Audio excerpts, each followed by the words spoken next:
In the city of Chicago, every grandmother has a story designed to keep you from talking to strangers. A cautionary tale whispered to ensure you stay on the well-lit path. These are fables of phantoms and monsters, born from the anxieties of a sprawling metropolis. But what if the most terrifying story, the one from which all others are a pale echo, wasn't a fable at all? What if it was a documented reality? A chapter of history so monstrous it had to be buried under the comforting soil of myth? We are here to unearth that chapter. Our investigation begins in 1935, during the suffocating grip of the Great Depression, a time when the city's promises of progress often masked an abyss of anonymity and misery. This is the true story that all the others are based on, a truth more heinous than any fiction ever conceived. The Randolph Street Market was the city's beating heart, a vibrant, chaotic symphony of life even in the bleakest of times. The air, thick with the scent of fresh produce, roasted nuts, and the damp wool of 1,000 coats, buzzed with the chatter of vendors and the cries of children. It was a portrait of resilience, a community clinging to the rituals of daily life against a backdrop of national despair. Here, amidst the stalls overflowing with what little abundance could be found, families sought a sliver of normalcy, a good meal to momentarily forget the breadlines and the foreclosures. The market was a testament to the human spirit's refusal to be extinguished, a place where the simple act of buying groceries felt like an act of defiance against the crushing weight of the era.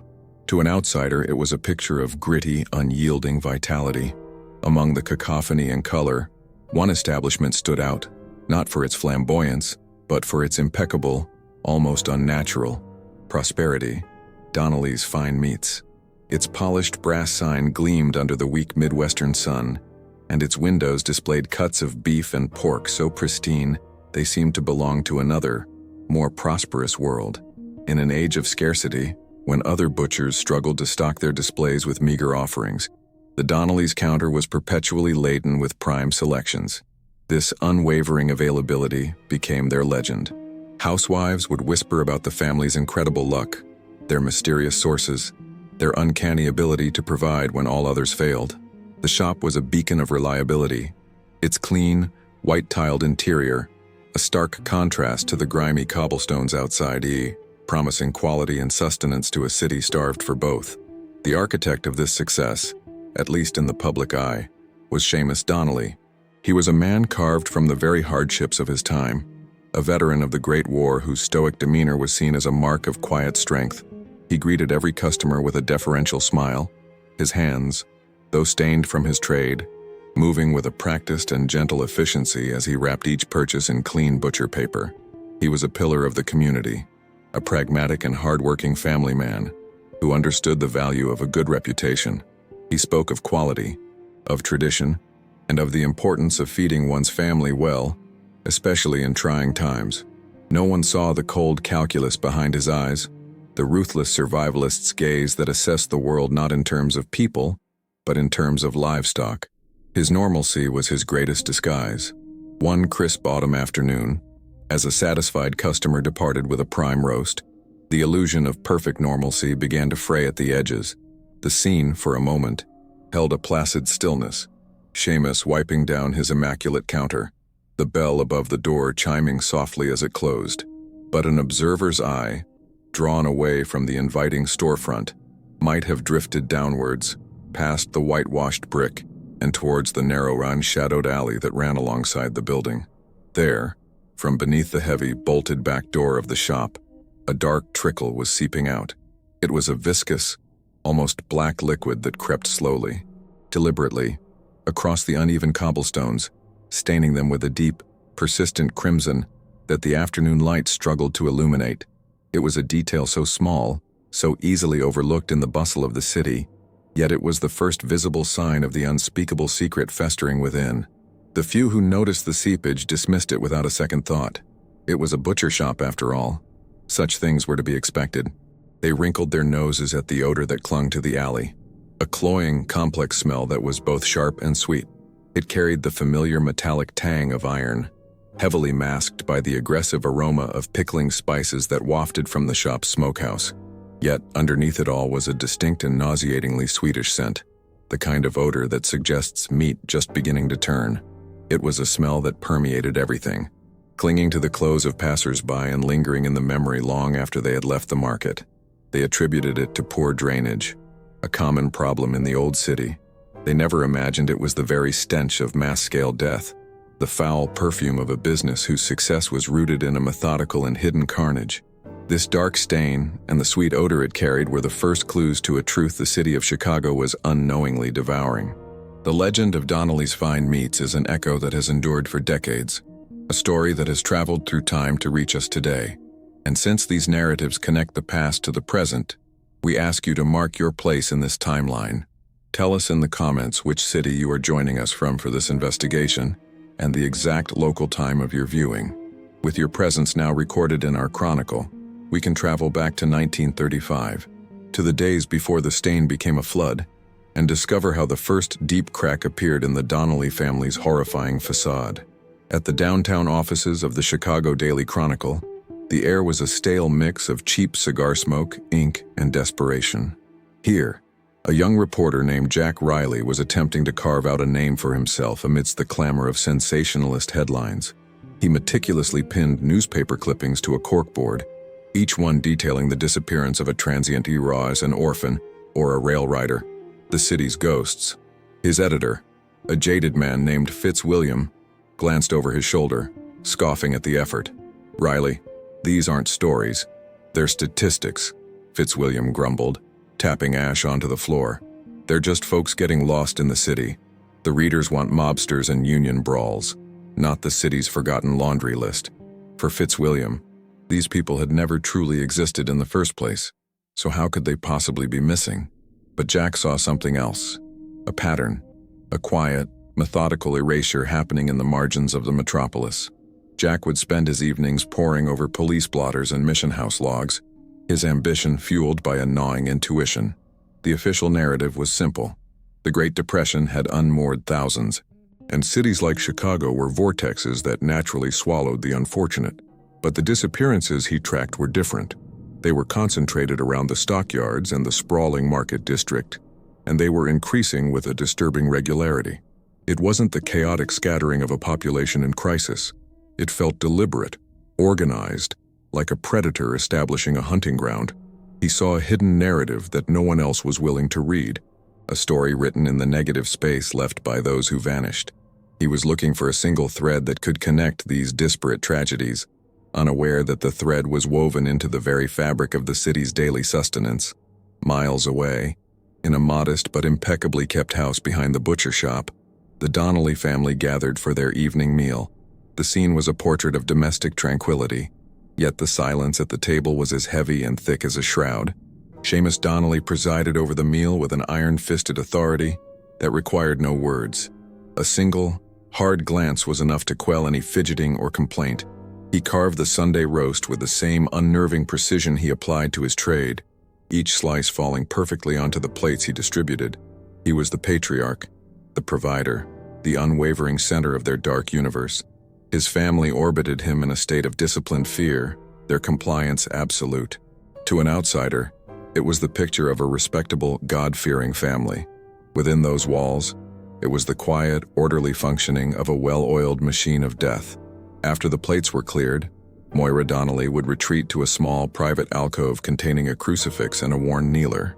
She would light a single candle, its flame casting long, dancing shadows on the wall, and begin her nightly prayers. Her lips moved silently, her eyes closed in an expression of serene piety as her fingers traced the beads of a rosary. She prayed not for forgiveness, but for strength. She prayed for the fortitude to continue her sacred work, a duty she believed was bestowed upon her by a higher power. This ritual was her sanctification, the moral anesthetic that allowed her to descend the cellar stairs into the back room. She was not a murderer in her own mind. She was a divine instrument, cleansing the city's streets of those she deemed impure, the human detritus that plagued her perfect, orderly world. Her faith was not a comfort, it was a weapon. Meanwhile, the youngest daughter, Bridget, was engaged in her own nightly ritual. On her hands and knees, she scrubbed at the wooden floorboards in the narrow hallway leading to the back of the house. She used lye soap and a stiff bristled brush, her movements frantic and repetitive, yet a faint, Rust-colored stain always remained, stubbornly embedded deep within the grain of the wood.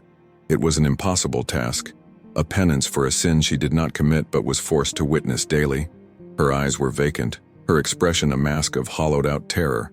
The stain was more than a physical mark. It was the ghost of their secret, a permanent record of the horrors that transpired just feet away. She scrubbed not just to clean the floor, but in a futile attempt to erase the images seared into her memory, an act of purification that never brought peace. The soundtrack to this unsettling domesticity was the rhythmic, screeching sound that emanated from the attached workshop. It was Connor, the eldest son, meticulously sharpening his collection of knives and cleavers. The metallic rasp of steel on stone was a constant, nerve-shredding echo throughout the Donnelly home, a sound that set everyone's teeth on edge. Connor was a master of his craft, his movements economical and devoid of emotion. He had been desensitized to the grim realities of their business since boyhood, viewing his work with the detached efficiency of a mechanic tuning an engine. He was the engine's most vital component, the one who rendered the raw material into a marketable product. The sound of his sharpener was the family's heartbeat, a constant reminder of the industry that sustained them and the violence that lay at its core. This veneer of normalcy was so complete that it fooled everyone. The next morning, at the market, two neighbors chatted while waiting in line outside a bakery. "It's a miracle, I tell you," said one woman, clutching her purse. "My husband's been on half pay for a year, but the Donnellys, they always have the best. Seamus must have a direct line to every farmer in Illinois." The other woman nodded in agreement. "Incredible luck. That's what it is. Or maybe he's just smarter than the rest. Always finds a way to provide. A good man. That Seamus Donnelly. A true pillar in these trying times."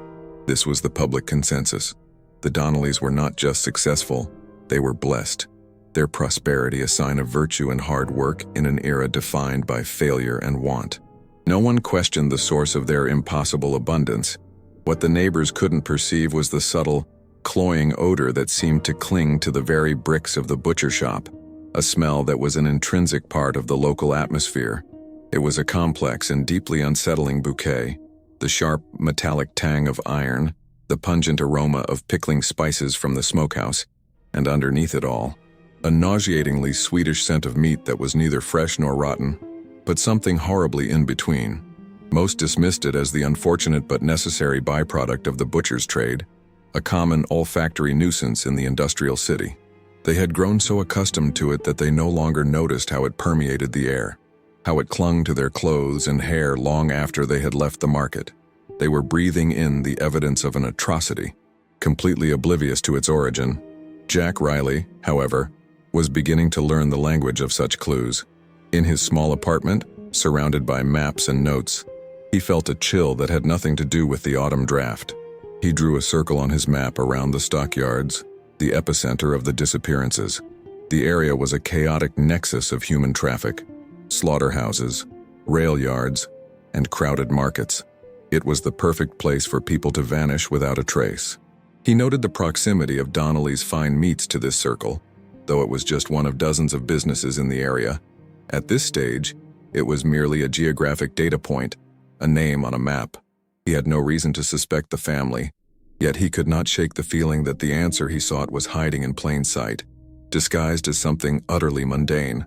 The family's facade was a masterpiece of deception, a carefully constructed stage play performed for the benefit of a city too preoccupied to look closely.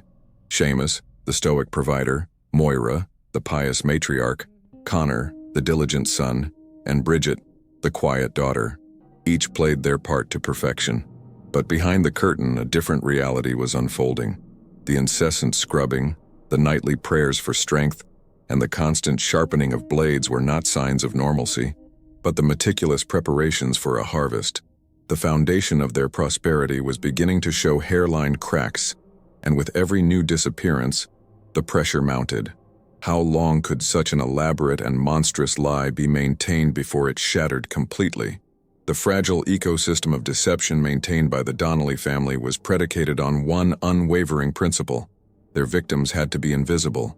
They were the city's ghosts, the nameless, faceless men and women who drifted through the Depression-era landscape without leaving a ripple. Their disappearances were non-events, statistical footnotes in a city overwhelmed by a deluge of human misery. For the family's gruesome enterprise to function, this anonymity was not just a convenience. It was a structural necessity. But on a cold Tuesday in late October, a man walked into the offices of the Chicago Daily Chronicle who refused to let his brother remain a ghost. He was an anomaly in their carefully calibrated system. A single, loose thread that, once pulled, would unravel everything. His arrival marked the beginning of the end for the city's most prosperous butchers. His name was Caleb Hayes, and he was a specter of a different kind. He was not a phantom of the city, but a refugee from the land, a young man whose face was a roadmap of the Dust Bowl's hardships. His clothes were worn thin, and his eyes, set deep in a gaunt face, held a desperate, unwavering focus that was alien to the jaded corridors of the newspaper. He approached Jack Riley's desk not with the defeated shuffle of the city's poor, but with the determined stride of a man on a singular, sacred mission. He explained that his younger brother, Ethan, had arrived in Chicago 2 weeks prior, filled with naive optimism about finding work near the stockyards. Ethan had written one letter, a missive brimming with hope, and then there was only silence. A silence that felt heavier and more final than simple distance could explain. Jack listened with a practiced, weary patience. He had heard countless variations of this story, a repeating chorus of loss that had become the background music of his profession. He was prepared to offer the standard platitudes and a promise to check the police blotters, a gesture he knew was utterly futile. But then Caleb reached into his coat pocket and placed a small object on the desk, a gesture that transformed the abstract into the tangible. It was a small wooden bird, intricately whittled from a piece of soft pine, its surface worn smooth from constant handling. "Ethan made these," Caleb said, his voice thick with emotion. He was never without one. Said it was a piece of home. He explained that his brother always carried the newest one he'd carved. It was more than a trinket. It was an identity, a signature carved in wood. For the first time, a disappearance had a face, a name, and a unique, physical marker. This was not just another missing person. This was Ethan Hayes, the boy who carved birds. A profound shift occurred in Jack's perception. The pattern he had been chasing was no longer a cold collection of data points on a map, but a web of interconnected human tragedies. He saw the wooden bird not as a clue, but as a testament to a life that had been carelessly erased. He looked at Caleb, at the raw, unvarnished grief in his eyes, and the professional cynicism that had become his armor began to crack. He assured the young man he would do more than just check the logs. He would walk the streets himself. He would look for Ethan. It was a promise that carried a newfound weight, a commitment to one story in a city full of them. Several days later, a relentless autumn rain fell on Chicago, turning the city streets into a grimy mosaic of reflected neon and shadow. The downpour was a deluge of purification that washed nothing clean, merely rearranging the filth and pushing it into the city's overflowing arteries. Jack, unable to shake the image of the wooden bird from his mind, found himself drawn back to the Market District, the epicenter of his grim map. He walked the narrow, cobbled alleys behind the main thoroughfares, his trench coat soaked through, the cold seeping into his bones. The air was thick with the city's usual miasma, but here, near the back of Donnelly's Fine Meats, it was particularly foul. The rain seemed to amplify the cloying, Swedish odor, making it hang heavy and inescapable in the air. It was the storm's aftermath that provided the opening. The sheer volume of water had overwhelmed the antiquated drainage systems, creating blockages of street refuse, discarded newspapers, and fallen leaves. As Jack passed the alley directly behind the Donnelly's shop, he noticed one such blockage. A storm drain, set low in the cobblestones, was choked with a thick slurry of urban detritus. Water pooled around it, creating a dark, stagnant pond. It was a common sight, an unremarkable piece of urban decay. Yet something compelled him to stop. Perhaps it was the sheer concentration of the smell in this one spot, or perhaps it was a reporter's intuition, that quiet, insistent voice that senses a story hidden beneath the surface of the mundane. He crouched down, the cold rain dripping from the brim of his hat, and peered into the mess. Using the toe of his shoe, he nudged aside a clump of wet leaves and rotting vegetable matter. The gesture dislodged something small, something with a distinct shape that was not organic decay. It was pale against the dark muck. His heart began to pound a slow, heavy rhythm against his ribs. He found a broken piece of a wooden crate and used it to carefully fish the object out of the grimy water. His movements slow and deliberate, as if he were handling a sacred relic. He lifted it into the bleak afternoon light, his hand trembling slightly as he wiped away the filth that clung to it, revealing the form underneath. There, in the palm of his hand, lay a small wooden bird. It was unmistakably Ethan's handiwork, identical in its design to the one Caleb had shown him. But this one was horribly marred. One of its delicate wings had been snapped off, and the soft pine was saturated with a dark, viscous stain that was not mud or grease. It was a deep, rusty crimson that had soaked into the grain of the wood, a permanent record of some final, violent moment. The bird was broken, discarded, and washed away like its creator. It was the definitive link, the physical proof that Ethan Hayes had not simply gotten lost in the city. His journey had ended here, in this foul-smelling alley, behind this specific, prosperous butcher shop. This was no longer a theory. It was a certainty. Jack stood up slowly, the broken effigy clutched in his hand. The abstract pins on his corkboard suddenly coalesced into a single, horrifying point of focus. The disappearances, the impossible prosperity of the butcher shop, and the persistent, sweet smell of death. It was all connected. He looked from the broken bird to the heavy, bolted back door of Donnelly's Fine Meats. Through the thick wood, he could just make out a faint, rhythmic sound cutting through the drumming of the rain. It was a high-pitched, metallic screeching. It was the sound of a blade being sharpened, a sound that now seemed not merely industrial, but predatory. The hunt for a story had just become the hunt for a monster. The entire complexion of his investigation had changed. What began as a search for a sensational headline had morphed into a descent into an evil he could barely comprehend. The wooden bird was the key, the piece of evidence that transformed suspicion into a terrifying hypothesis. The Donnelly family, the pillars of the community, the purveyors of fine meats, were now at the center of a monstrous secret. Jack Riley knew, with a certainty that chilled him more than the autumn rain, that the prime cuts of meat displayed so beautifully in their window were not the only thing being processed within those walls. The city's forgotten were not just disappearing, they were being harvested, and he was the only one who knew the truth. With the broken bird as his compass, Jack Riley began to dismantle the Donnelly family's world, not with a battering ram, but with the quiet, meticulous persistence of an archivist. His first objective was to establish a timeline, a task that led him to the dusty municipal archives in the basement of City Hall. He spent days hunched over public records, the scent of decaying paper, a welcome respite from the phantom sweetness that now haunted his senses. He traced the butcher shop's ownership back decades, noting its unremarkable steady existence until the autumn of 1932. It was then, precisely as the disappearances on his corkboard began to cluster, that the financial records of Donnelly's Fine Meats began to tell an impossible story. Their profits didn't just grow, they exploded. A meteoric rise that defied every economic indicator of the Great Depression. It was a prosperity built on a foundation he was only beginning to excavate. The key, he knew, was in their supply chain. While other butchers filed for bankruptcy, citing droughts and failing farms, the Donnellys flourished. Jack needed to find their source. His search led him not to agricultural records, but to a former city health inspector, a man named Arthur Pence, who had been dismissed for alcoholism 2 years prior. Jack found him in a dimly lit tavern, nursing a cheap whiskey.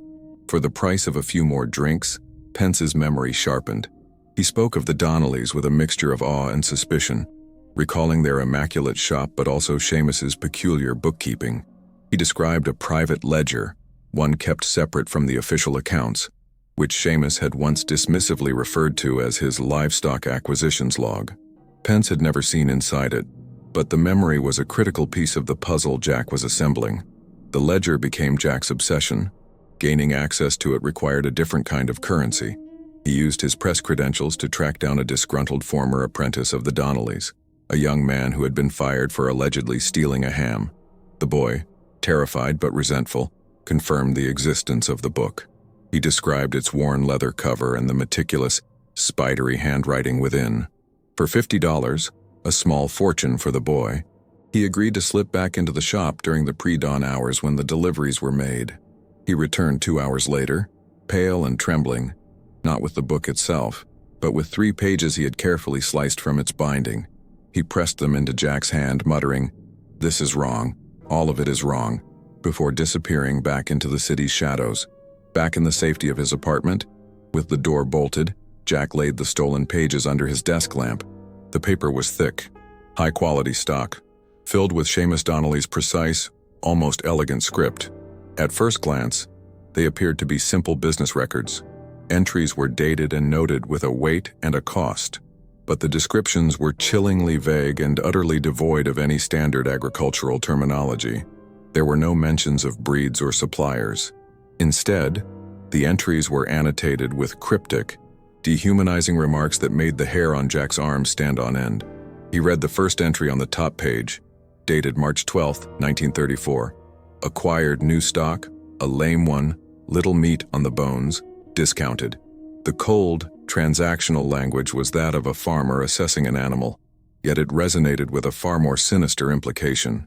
His eyes scanned down the page, each entry a new verse in a horrifying poem of commerce. Another, from April 7, 1934, read, "Received a large specimen from the rail yards. Strong, but fought too much. Bruised the product." The most disturbing entry was dated May 21st. "Processed the fella from Kansas. Good marbling. Prime quality." Jack felt a wave of nausea. He scrambled through his own files, his hands shaking as he pulled out the missing persons reports he had painstakingly collected. He found the report for a man named Elias Thorne, a migrant worker from Kansas who had vanished from a mission house on May 20th. The dates aligned perfectly. This was not a record of livestock. It was a butcher's inventory of human beings, a meticulous accounting of murder presented with the banal bureaucracy of a business transaction. The ledger pages were the Rosetta Stone for an unspeakable language of evil. Jack began the painstaking process of cross-referencing every cryptic entry with his own research. The one with the cough matched the date a transient with tuberculosis disappeared from a nearby shelter. The 2 young ones from the orphanage corresponded with the day 2 runaway boys were last seen near the market. The pattern was undeniable, a macabre synchronicity that connected the Donnellys' soaring profits directly to the city's vanishing population. Each line in the ledger was the final, brutal epitaph for a life deemed worthless by its author. Seamus Donnelly was not just a killer, he was an entrepreneur of death, and his ledger was the business plan for an abattoir that harvested people instead of cattle. He needed more than just a correlation. He needed to understand the mechanics of the operation. How could so many people be taken without a single witness? His investigation took him back to the labyrinthine alleys surrounding the market. He began observing the shop's routine from a distance, noting the rhythm of its days. He saw the morning deliveries of spices and sawdust, the midday rush of customers, and the quiet of the late afternoon. But it was the nights that held the answers. Under the cover of darkness, a different kind of activity took place. He observed Connor Donnelly making late-night trips to the rail yards in the shantytowns by the river, his truck returning to the alley behind the shop long after the rest of the city was asleep. He was not sourcing cattle, he was hunting. The scale of the operation was staggering. Jack calculated that, based on the ledger's frequency of entries, the Donnellys were processing at least 1, sometimes 2, individuals per week. The efficiency was as horrifying as the act itself. This was not a crime of passion, but a cold, industrial process, refined over years to maximize profit and minimize risk. The family had created a closed system. They selected their victims from the city's most vulnerable populations, those whose absence would create no official inquiry. They then processed the bodies with the expert skill of their trade, transforming human tragedy into a marketable commodity that was then sold back to the very city that had ignored the victims in the first place. It was a perfect, parasitic cycle of violence. As Jack's investigation deepened, the city itself seemed to transform before his eyes. The mundane hustle of the Randolph Street Market now felt like a grotesque charade. He watched housewives haggling over prices, their conversation filled with praise for the quality and affordability of Donnelly's meats. He saw them carrying their neatly wrapped parcels of sausage and steak, completely unaware of the horrifying truth behind their evening meals. The entire community was an unwitting accomplice in this cannibalistic enterprise. Their ignorance the fertile ground in which the Donnellys' evil had been allowed to flourish. The secret was not just hidden behind the butcher shop's walls. It was hidden in plain sight, on the dinner plates of thousands of Chicagoans. He began documenting the family members themselves, trying to understand the psychology that could sustain such a monstrous secret.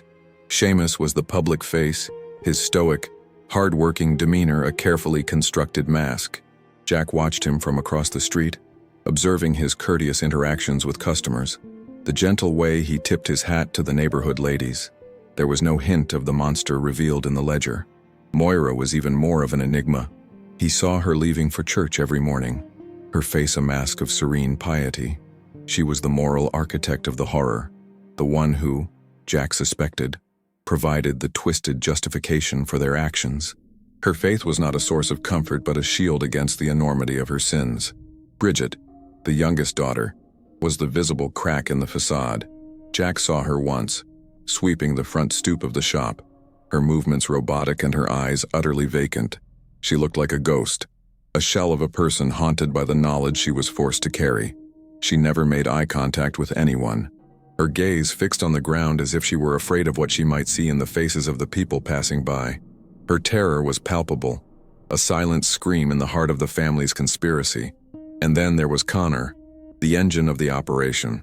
He was rarely seen during the day, but his presence was a constant, menacing shadow, the one who turned his father's grim acquisitions into his mother's final product. The risk Jack was taking began to weigh on him. He was a lone reporter armed with a few stolen pages and a horrifying theory, investigating a family that had perfected the art of making people disappear. The city, which had once felt like a world of opportunity, now seemed like a series of interconnected traps. Every shadow in every alley held a potential threat. Every friendly face could be a potential informant. He started carrying a heavy wrench in the pocket of his overcoat, a flimsy defense against an enemy he couldn't fully comprehend. He knew he was no longer just an observer. He had inserted himself into the narrative, and the authors of that narrative were now aware of his presence. The confirmation of this came on a foggy Thursday evening. As Jack was leaving the Chronicle building, a figure detached itself from the shadows of a nearby doorway. It was Connor Donnelly. He moved with a quiet, deliberate grace that was unnerving. He wasn't large, but he carried an aura of dense, coiled power. He fell into step beside Jack, his voice low and even. "You're asking a lot of questions around the market," Connor said. It was not a question. Some things in this city, they're best left alone. A man can get hurt, digging where he doesn't belong. It's a dangerous town for a curious fella. He smiled, a cold, empty gesture that did not reach his eyes. The air around him carried the faint, sickly sweet odor of the shop. The threat was unmistakable, veiled in the language of friendly advice but delivered with the finality of a death sentence. Connor clapped a heavy hand on Jack's shoulder, his grip surprisingly strong. "My father, he's a good man, provides for his family, provides for the community," he continued, his thumb pressing just hard enough into Jack's collarbone to cause a sharp pain. Be a shame if someone were to misunderstand his hard work. Then, as quickly as he had appeared, he released his grip and melted back into the fog-shrouded street, leaving Jack alone on the pavement, his heart hammering against his ribs. The sweet, metallic stench of the shop seemed to cling to his coat, a foul perfume marking him as a target. The encounter solidified everything. It was a tacit admission of guilt, a confirmation that his investigation had struck a nerve. The fear that coiled in his stomach was real, but it was overshadowed by a surge of cold, determined anger. The Donnellys were not just murderers, they were arrogant in their evil, confident in the city's indifference and their own power to erase anyone who threatened them. They saw him not as a reporter seeking truth, but as another piece of inconvenient livestock to be managed or, if necessary, culled. The veiled warning was meant to scare him off, but it had the opposite effect. It severed his last reservation. This was no longer about a story. Jack now understood that he was in a race against time. He had the what, the how, and the who. He had the evidence, however circumstantial and illegally obtained, to piece together the horrifying truth of Donnelly's fine meats. But the family knew he was closing in. Connor's visit was the first move in a deadly game of chess. and Jack knew their next move would be far more direct. He could no longer operate in the shadows. He needed help. He needed someone with the power to tear down the walls of that respectable, prosperous butcher shop and expose the human slaughterhouse that he knew Zhao, with every fiber of his being, was operating within. His only viable option was the Chicago Police Department, an institution he knew to be riddled with corruption and apathy. Presenting his wild theory, based on the testimony of a drunk and a thief, was a monumental risk. Most captains would laugh him out of their office, or worse, tip off the Donnellys in exchange for a bribe. He needed to find one honest man, one skeptical but principled officer, willing to look past the absurdity of the claim and see the terrifying logic of the evidence. His life, and the lives of countless future victims, depended on it. The time for quiet investigation was over. The time had come to drag the Donnelly family's secret out of the darkness and into the light. He spent a sleepless night reviewing his notes, the ledger pages laid out on his floor like sacred texts. The names, the dates, the cold, hard calculus of it all. He thought of Ethan Hayes and the small, broken bird that had started it all. He thought of Caleb's desperate hope and the countless other families who would never even know how their loved ones had ended. The sweet smell of death seemed to fill his small apartment, a constant reminder of what was at stake. He knew that approaching the police was a gamble that could get him killed, but the alternative, allowing the harvest to continue, was unthinkable. As dawn broke over the city, casting long shadows that looked like grasping fingers, Jack Riley made his decision. He would go to the police. Captain Michael O'Malley's office at the 12th Street Precinct was a testament to institutional weariness. The air, thick with the ghosts of a million stale cigarettes, seemed to absorb all sound and light. Jack Riley laid his evidence on the scarred oak desk. The ledger pages, a photograph of the broken bird, and a detailed map of the disappearances. He spoke with a feverish intensity, his voice a stark contrast to the captain's monumental skepticism. O'Malley, a man whose face was a roadmap of civic disappointment, saw only a young reporter chasing a lurid fantasy. "Son," he sighed, rubbing his temples, "this is Chicago. People go missing every day, and your proof comes from a drunkard and a thief. You're asking me to raid the business of a respected man based on a fairy tale." Jack's certainty, however, was a force of nature that O'Malley found, against his better judgment, impossible to entirely dismiss. Reluctantly, O'Malley agreed, not to a raid, but to an official inspection. It was a bureaucratic half-measure, a way to appease the reporter's frantic insistence while minimizing the political fallout should it, as he fully expected, amount to nothing. The warrant was for a health and safety check, a flimsy pretext that would allow them inside but would hardly permit them to tear the place apart.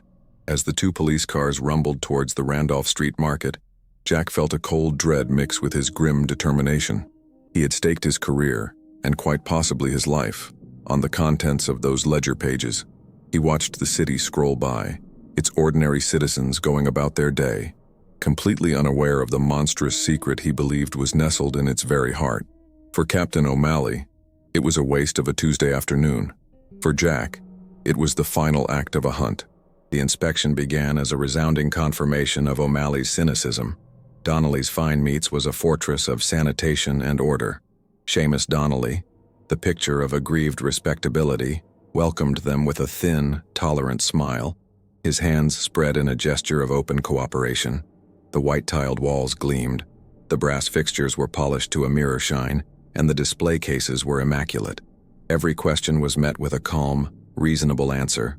The pervasive sweet smell, a new batch of spiced pork sausage, a family recipe. The financial success, a testament to hard work and shrewd business acumen. The officers, initially tense, began to relax, their professional suspicion melting into bored routine. Jack could feel O'Malley's glare on the back of his neck, a silent, damning indictment of his sensationalist folly. The monster, it seemed, was a master of housekeeping. The search of the adjacent family home yielded even less. It was a shrine to domestic tranquility, meticulously clean and suffocatingly quiet. Moira Donnelly greeted the officers with an air of serene piety, offering them refreshments as if they were guests for Sunday dinner.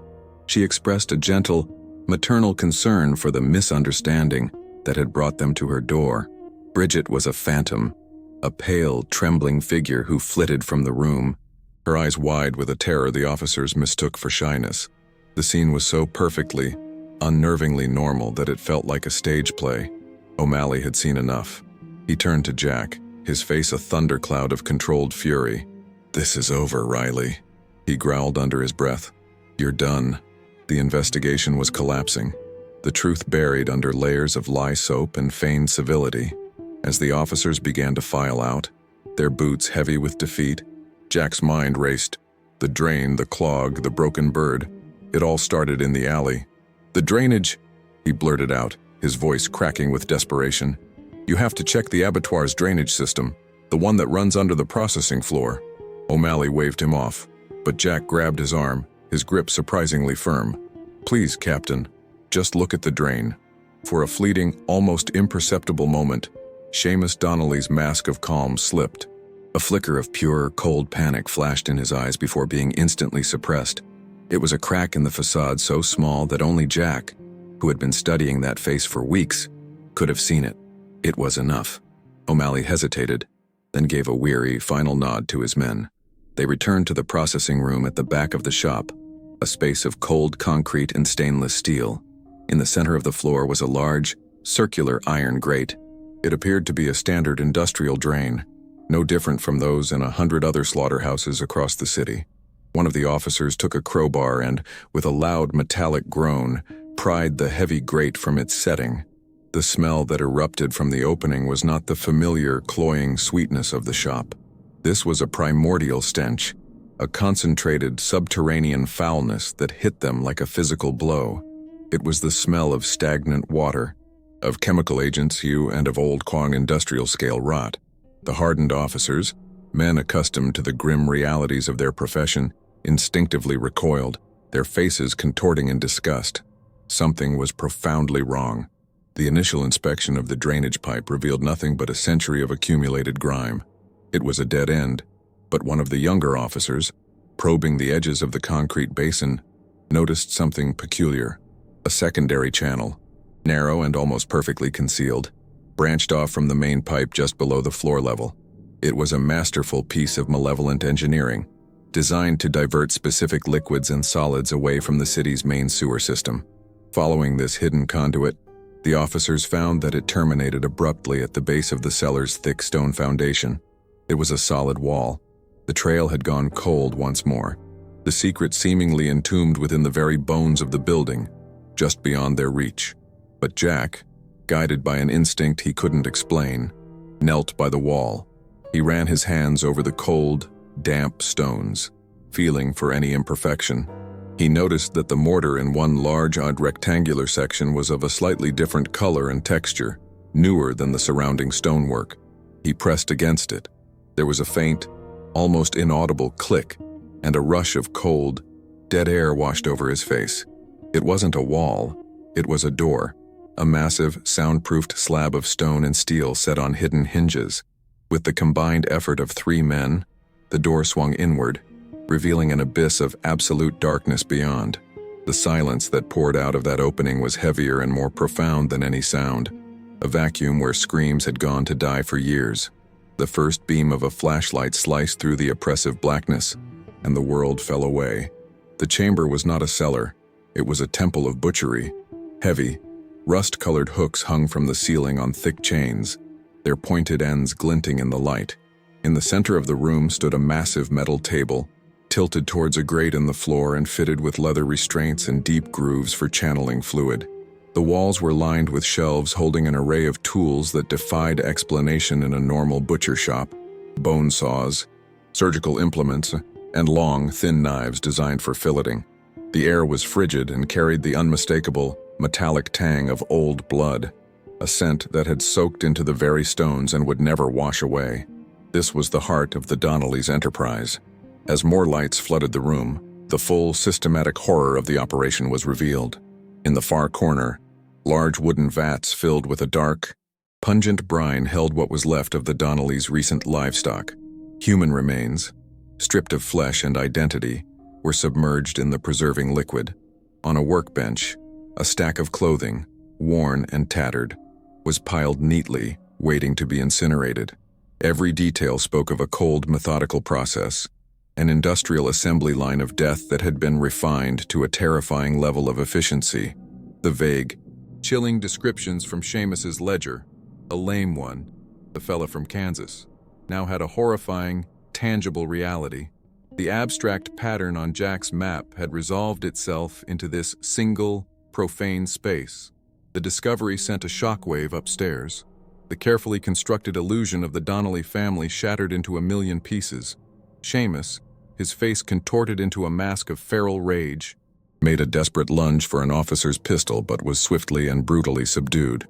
Connor, the efficient mechanic of this grotesque machine, simply froze, his expression blank, his mind seemingly unable to process the finality of their exposure. Bridget, who had been watching from the hallway, let out a single, thin wail before her eyes rolled back and she collapsed, her consciousness finally retreating from a reality too monstrous to bear. The family unit, a tightly wound spring of shared atrocity, had finally snapped. It was Moira Donnelly who provided the scene's most unforgettable and chilling coda. As the officers led her away in handcuffs, a profound, beatific smile bloomed on her face. There was no fear, no remorse, no sign of a shattered psyche. Her eyes, clear and unnervingly serene, found Jack's through the chaos. In that gaze, he saw not madness, but an unshakable and triumphant conviction. The pious matriarch was not a facade. It was the horrifyingly authentic core of their family's evil. She had not been pretending to be righteous. In her own mind, she was a saint who had just been arrested by heathens, her sacred work interrupted but not invalidated. Later, in the cold, sterile environment of an interrogation room, Moira confessed to everything with a chilling, maternal pride. She spoke not of murder, but of a necessary, divine sanitation. They were a plague upon this city, she explained calmly, her hands folded neatly on the table before her. The drunks, the vagrants, the simpletons who rode the rails, they were human refuse, contributing nothing but their own filth and misery. We were merely cleansing the streets. We were doing the Lord's work, a task that weaker souls were too afraid to undertake. Her confession was not an admission of guilt, but a sermon, a final, defiant testament to her own twisted faith. She leaned forward, her serene smile never faltering, and delivered the final profane tenet of their family's creed. Their lives were without purpose. We gave them one, she stated, her voice filled with an unassailable, righteous certainty.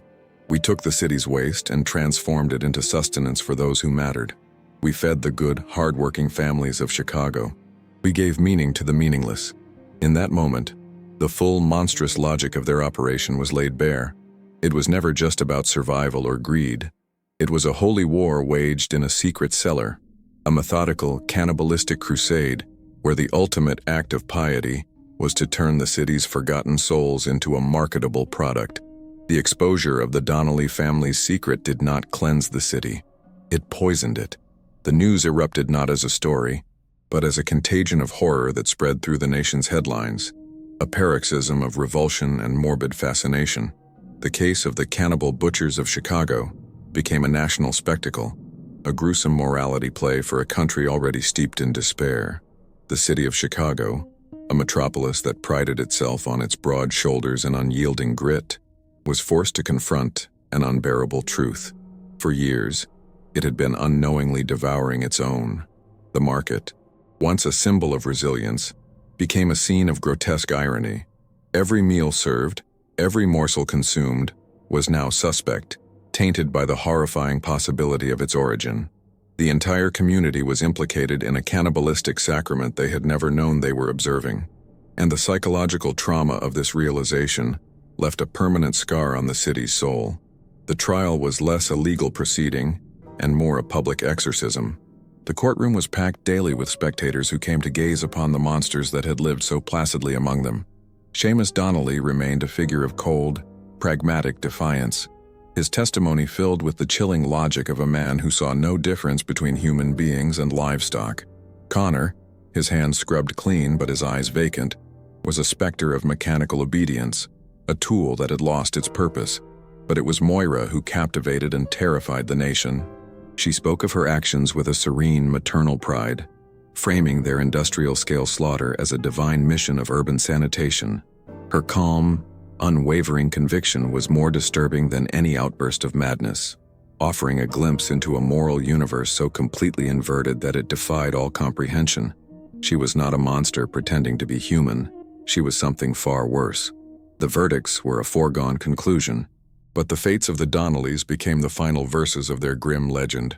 Seamus, the pragmatic architect of the horror, was sentenced to life in prison, where he died of a heart attack less than 2 years later. A quiet, unremarkable end for a man whose evil was anything but. Connor, the dutiful son and efficient engine of the slaughterhouse, was sent to the electric chair, his mechanical life ending in a flash of state-sanctioned electricity. Bridget, the silent witness gone, provided the key testimony that condemned her family, and then vanished from public life. Her name changed, her existence a permanent, haunted whisper.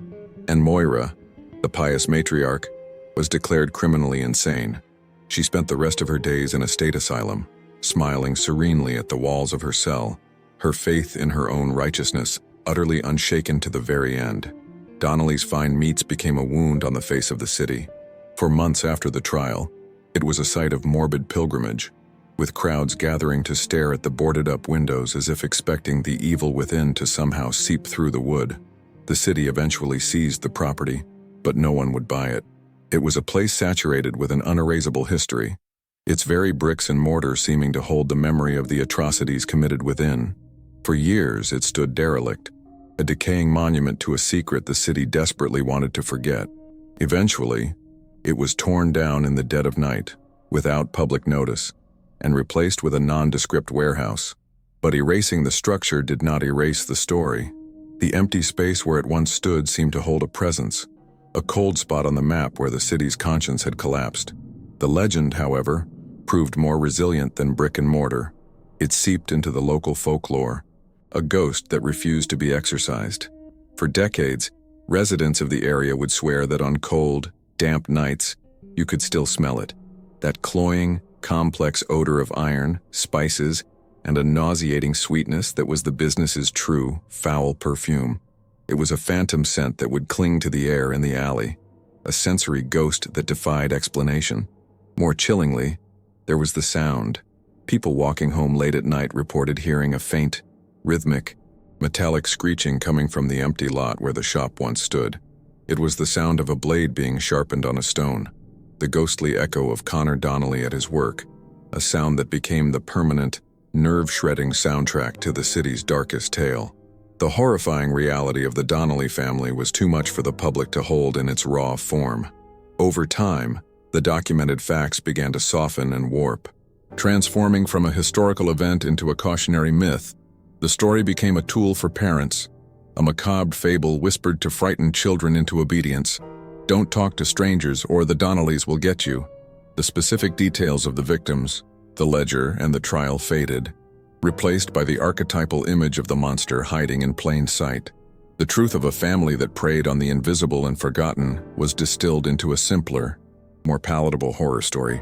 The Donnellys became Chicago's resident bogeymen, the dark foundational legend from which countless other urban myths would spring, a way for the city to process the unthinkable by dressing it in the familiar clothes of fiction.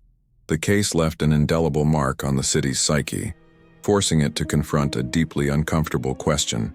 The Donnellys' system had depended entirely on the anonymity of their victims. They chose the dispossessed, the migrants, the orphans, people whom society had already rendered invisible. Their disappearances went unnoticed because, to the city at large, they had never truly been there at all. The family's evil, therefore, was not a random aberration that struck from the outside. It was a parasitic organism that grew from the city's own indifference, a monstrous but logical extension of a society that had learned to look away from its most vulnerable members. In a city that so often devoured the weak, were the Donnellys truly the exception? Or were they simply the most literal and efficient expression of its own dark nature? For Jack Riley, the reporter who unearthed the truth, the story was both a career-making triumph and a lifelong curse. He became one of the most respected journalists of his generation, his name synonymous with courage and investigative tenacity. But the victory was hollow, paid for with a piece of his own soul. He could never again walk through a bustling market without the scent of roasted meat turning to ash in his mouth, the image of the hidden cellar, the sound of Moira's serene confession, and the weight of that small, broken wooden bird became permanent fixtures in his memory. He had dragged the city's monster into the light, but in doing so, he had been forced to stare into an abyss of human depravity from which his mind could never fully look away, a shadow that would follow him for the rest of his days. The legacy of the Donnelly family is a chilling testament to the fragility of the veil we call civilization. Their story serves as a permanent, gruesome reminder that the systems we create for sustenance can be perverted into engines of consumption, and that the line separating the provider from the predator is terrifyingly thin. It is a chronicle of how easily the mundane can become a mask for the monstrous, and how societal indifference can create the perfect hunting ground for an evil that is both patient and pragmatic. The horror of Donnelly's fine meats is not that monsters exist, but that they can wear the faces of our neighbors, serve us our daily bread, and thrive not in the shadows, but in the blinding light of our own willful ignorance. The story of the Donnelly family is one of countless chapters buried in the vast, hidden archive of human darkness. These histories are not meant to be comforting. They are warnings, etched in the bone of the past to be read by the present. They are proof that the most terrifying tales are those that are true. Our mission is to unearth these chronicles, to ensure that the whispers from these forgotten archives are never silenced by the passage of time, to guarantee that the darkest chapters of our shared history are preserved and their lessons never forgotten. Subscribe to our channel and join us in our work of keeping the shadows alive.